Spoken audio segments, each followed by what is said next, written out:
Nakaranas ka na ba ng sitwasyon na habang mas lalo mong hinahabol ang isang tao, mas lalo siyang lumalayo? Parang habang ikaw ay todo effort, siya naman ay parang wala lang. At sa huli, ikaw yung pagod, ikaw yung talo, at ikaw yung nasasaktan. Pero paano kung sabihin ko sa'yo na ayon sa mga Stoic philosophers, ang tunay na paraan para makuha ang pag-ibig ay hindi sa paghabol, kundi sa pagbitaw? Yes, tama ang narinig mo.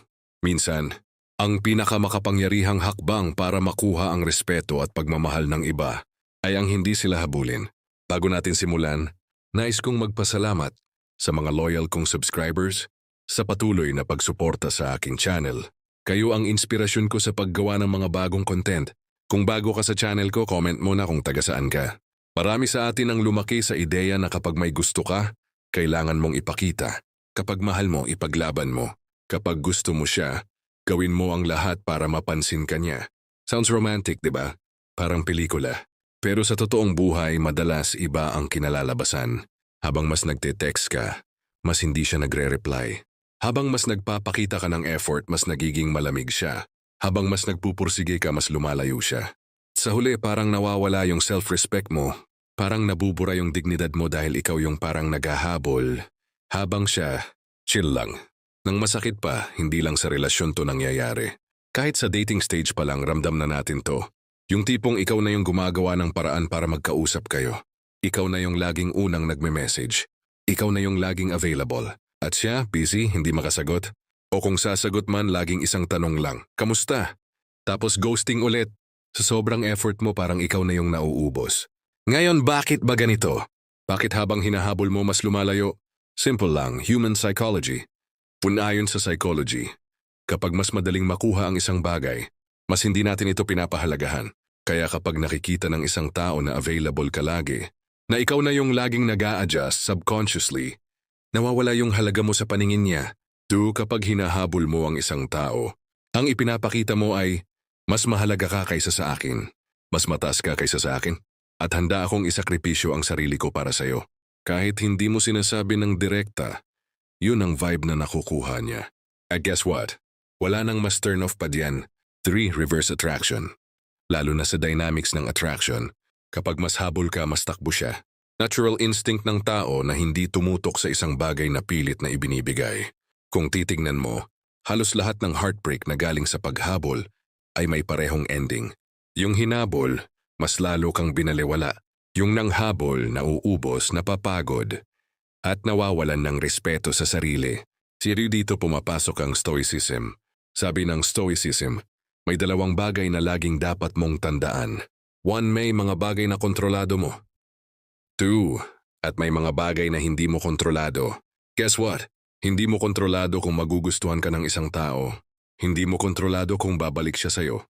Hindi mo kontrolado kung magiging loyal siya. Pero ano ang kontrolado mo? Ang sarili mo. Ang paggalang mo sa sarili. Hanggang desisyon mong huwag habulin ang isang bagay na hindi para sa'yo. Marcus Aurelius once said, "If it is not right, do not do it. If it is not true, do not say it." Pwede nating dagdagan. If it is not yours, do not chase it. Yun ay tunay sa wisdom ng Stoicism. Ay hindi pag-alis sa pagmamahal, kundi pag-alis sa pagiging alipin ng paghabol. Kapag hinabol mo ang isang tao na hindi interesado, nawawala ang kapangyarihan mo. Pero kapag pinili mong tumayo, maghintay, at manatiling totoo sa sarili mo, mas lalo kang nagiging attractive. Bakit? Dahil ang tao ay naa-attract sa confidence, hindi sa desperation. Naa-attract sa self-respect, hindi sa self-sacrifice. Naa-attract sa taong kayang magsabing, kung para sa akin ka, mananatili ka. Kung hindi, hindi ko kailangang pilitin. Na-experience mo na ba yung tipong wala ka namang ginagawa, pero mas lalo siyang lumalapit? Yung hindi ka nagpapakita ng sobrang effort, pero siya ang kusang naghahanap sa'yo. Kung minsan napapansin mo, habang mas relaxed ka, mas malapit ang tao. At ito ang sikreto, ang hindi paghahabol, ang pagiging kalmado, confident, at may sariling mundo ay mas nakakabighani kaysa sa lahat ng effort na pwede mong ibigay. Karamihan sa atin kapag may gusto tayo, iniisip natin, kailangan ko siyang ipaglaban. Kailangan kong ipakita kung gaano ko siya kamahal. Kailangan kong iparamdam sa kanya na siya lang. Pero sa sobrang focus natin sa pagpapakita, nakakalimutan natin ang isang malaking katotohanan. Kapag sobra kang nag-effort para makuha ang isang tao, Madalas ang epekto ay kabaligtaran. Halimbawa, yung lalaki na todo bigay ng flowers, chocolates, gifts araw-araw kahit hindi pa sila official. Sa huli, nauuwi lang sa sweet friend. Yung babae na laging available 24/7, parang wala ng sariling oras. Sa huli, nawawala yung mystery at excitement. Yung taong laging nag-a-adjust at sumusunod sa lahat ng gusto ng isa, nagiging predictable, boring at hindi na exciting. Nakakatawa kasi, iniisip natin na effort equals love. Pero sa attraction, effort without balance equals repulsion. Ngayon, bakit nga ba mas nakaka-turn off ang sobrang habol? One, kapag masyadong obvious na gagawin mo lahat, nawawala ang challenge. At alam mo na, psychologically, ito ay na-attract sa challenge at hindi sa giveaway. No, kapag ikaw ang habol ng habol, ang ipinapakita mo ay ikaw ang prize. Ako ang applicant, and guess what? Walang taong gustong maging prize ng isang taong hindi kayang tumayo sa sarili niya. 3, ang sobrang habol ay nagmumukhang emotional neediness. At sa relationships, neediness kills attraction. Hindi dahil masama kang magmahal, kundi dahil mas nakikita niyang hindi ka buo bilang tao kung wala siya. Ito yung masakit. Kapag hindi ka marunong mag-step back, hindi lang attraction ang nawawala, kundi pati ang respeto. Ano ang sabi ng Stoics? Control what you can, accept what you cannot.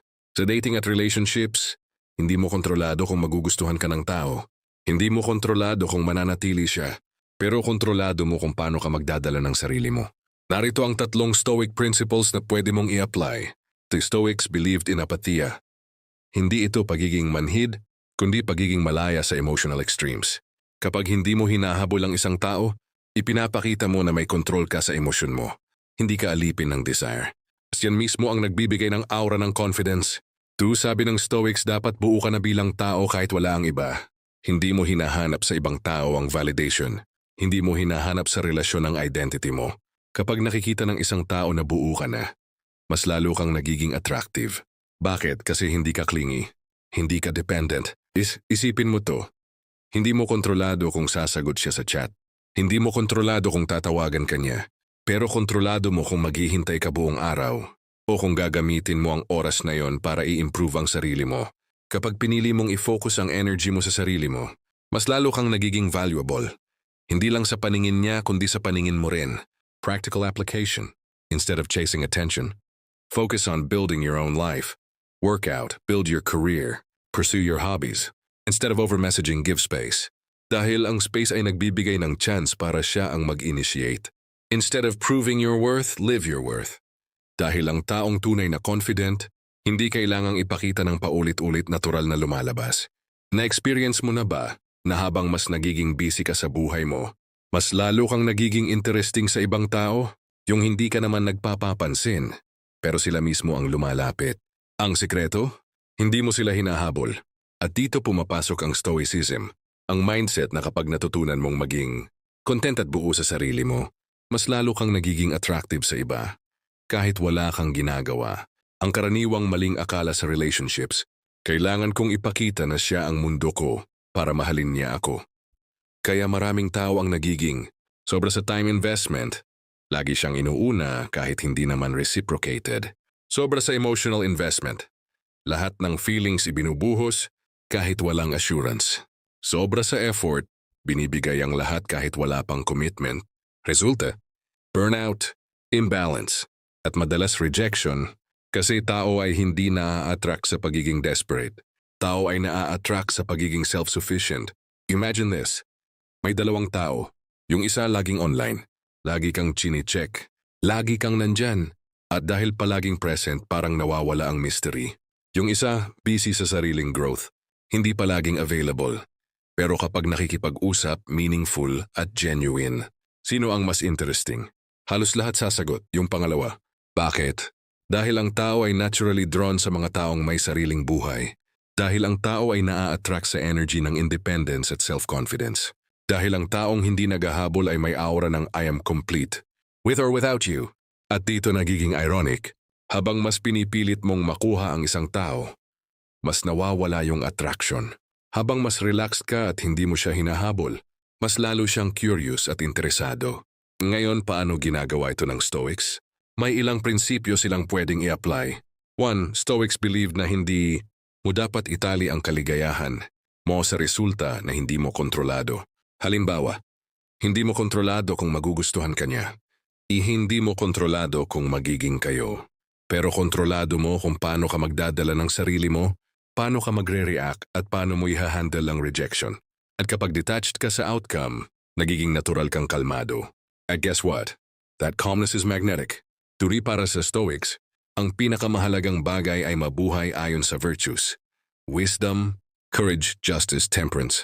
Kung ia-apply mo sa dating life, wisdom. Alam mo kung kailan ka dapat lumapit at kailan dapat umatras. Courage. May lakas ka ng loob na hindi habulin ng isang tao kahit gusto mo siya kasi alam mong hindi healthy. Justice. Marunong kang magbigay ng respeto sa kanya at sa sarili mo. Temperance. Hindi ka sobra, hindi ka kulang. Alam mo yung balance. 3. Isipin mo, panandalian lang ang lahat. Kahit ang crush mo, ang relasyon mo, ang attraction. Lahat temporary. So bakit ka magsasayang ng oras sa walang katumbas na habol kung pwede mong gamitin ang oras na yon para mabuhay ng buo at makabuluhan? Kapag alam mong limitado ang oras, mas pipiliin mong i-value ang sarili mo kaysa humabol sa taong hindi naman interesado. Practical scenarios. Scenario 1, chatting. Instead of spamming messages, magpadala ka lang ng isa. Meaningful. Kung hindi sumagot, huwag mong habulin. Move on ka sa araw mo. Scenario 2, dating. Instead of trying too hard para magustuhan ka, focus on enjoying the moment. Kapag hindi nag-click, at least you learned. Scenario 3, relationship. Instead of losing yourself sa partner mo, keep your own hobbies, friends, and passions. Hindi lang ito healthy. Mas lalo ka ring nagiging attractive kasi may sariling mundo ka. May tinatawag na law of reversed effort. Kapag sobra kang nagpupursige, mas hindi gumagana. Parang tulog. Kapag pilit na pilit kang matulog, mas hindi ka makatulog. Ganon din sa love. Kapag pilit mong hinahabol, mas hindi mo makuha. Solution? Let go. At doon mismo, mas natural siyang dumarating. Kung sasabihin ko sa iyo na ang pinakamalakas mong weapon sa love at dating ay hindi ang pagiging gwapo, hindi ang pera, at hindi rin ang pagiging sobrang sweet, kundi ang kakayahan mong huwag habulin ng isang tao. Maniniwala ka ba? Ito ang sikreto ng mga Stoics. Ang tunay na attractive ay ang taong kayang magpigil, kayang maghintay, at kayang mabuhay ng buo kahit wala ang ibang tao. Tunin ngayon ka sa huling bahagi ng video na ito. Ipapakita ko sa iyo kung paano mo ito tuluyang magagamit sa totoong buhay. Karamihan ng tao, lalo na pag in love, natatrap sa cycle ng paghabol. Kung hindi siya nagre-reply, mas lalo mong gustong mag-message. Kung malamig siya, mas lalo mong gustong mag-initiate. Kung lumalayo siya, mas lalo mong gustong humabol. Dahil dito parang nawawala yung balance ng relasyon. Yung isa laging tumatakbo. Yung isa laging humahabol. Pero ang hindi naiintindihan ng marami, habang patuloy kang humahabol, lalo mong pinapababa ang sarili mong halaga. Kapag tuloy-tuloy kang habol, may tatlong malaking problema. 1. Nauubos ka. Lahat ng oras, energy at emotions mo, ibinubuhos mo sa isang taong hindi naman reciprocated. Ang ending, ikaw ang pagod, ikaw ang drained. To receive, nawawala ang respeto. Tandaan, ang respeto ay hindi hinihingi. Ito ay kusang binibigay. Pero kapag nakikita ng isang tao na wala ka ng boundaries at wala ka ng sariling mundo, natural, mawawala ang tingin niyang value sa'yo. 3. Nawawala ang mystery. Attraction thrives on curiosity. Kapag palagi kang present, predictable, at obvious na sobrang habol, nawawala yung spark. Ito ang dahilan kung bakit napakaraming tao ang nauuwi sa heartbreak. Hindi dahil hindi sila lovable, kundi dahil hindi nila alam kung paano pigilan ang sarili sa sobrang habol. Ngayon, ano ang sinasabi ng Stoicism tungkol dito? Simple lang, huwag mong habulin ang hindi mo kontrolado. 1. Ayon kay Epictetus, some things are up to us, some things are not. Kung hindi mo kontrolado ang feelings ng ibang tao, bakit mo hahabulin? Ang kayang kontrolin lang ng Stoic ay ang sarili niyang actions, mindset at response. Kapag indifferent ka sa resulta, kung magiging kayo, ba o hindi, mas lalo kang nagiging kalmado, confident at attractive. Marcus Aurelius once said, "Conquer yourself, and you will conquer the world." Kapag kaya mong pigilan ang sarili mong impulse na maghabol, napapakita mo ang pinakamalakas na anyo ng discipline. At yung disiplinang yan, yun mismo ang nagiging magnet ng respect at attraction. 3. Hindi mo kontrolado ang puso ng ibang tao. Pero kontrolado mo kung paano ka titingin sa salamin. Kontrolado mo kung paano ka mamumuhay araw-araw. Kontrolado mo kung paano ka magtatayo ng buhay na masaya at makabuluhan kahit wala silang lahat. At tandaan, ang taong hindi takot mawala ang iba, yun ang taong hindi kayang iwan ng iba. How to apply stoicism in love? Kung hindi kanya nireplyan agad, huwag mong habulin. Respect their space. At gamitin mo ang oras para gawin ang mga bagay na nagpapasaya sa'yo. Kung malamig siya, huwag mong pilitin. Huwag mong gawing trabaho ang buhay ng ibang tao. Focus sa sarili mong growth. Kung iniwan ka, huwag mong ipagpilitan. Dahil hindi mo kontrolado ang desisyon niya. Pero kontrolado mo ang healing mo at kung paano ka babangon. Kung may natutunan ka sa buong video na ito ang comment mo sa baba. Huwag mong habulin ang pag-ibig. Dahil ang pag-ibig na totoo ay hindi kailanman pinipilit. Ito ay kusang dumarating sa tamang tao, sa tamang oras, at sa tamang dahilan. Kaya ngayong linggo, challenge ko sa'yo, ibalik ang focus sa sarili mo, ayusin ang katawan mo, palakasin ang mindset mo, higit sa lahat respetuhin ang sarili mo. Dahil kapag ginawa mo yan, hindi lang pag-ibig ang makukuha mo, kundi ang respeto ng lahat ng tao sa paligid mo. Kung nagustuhan mo itong Stoic Dating Mindset Series, huwag kalimutang i-like, share at mag-subscribe at i-on ang notification bell para mas marami pa tayong mapag-usapan tungkol sa stoicism, self-growth at relationships. At tandaan, ang taong hindi naghahabol yun ang taong kusang hinahabol.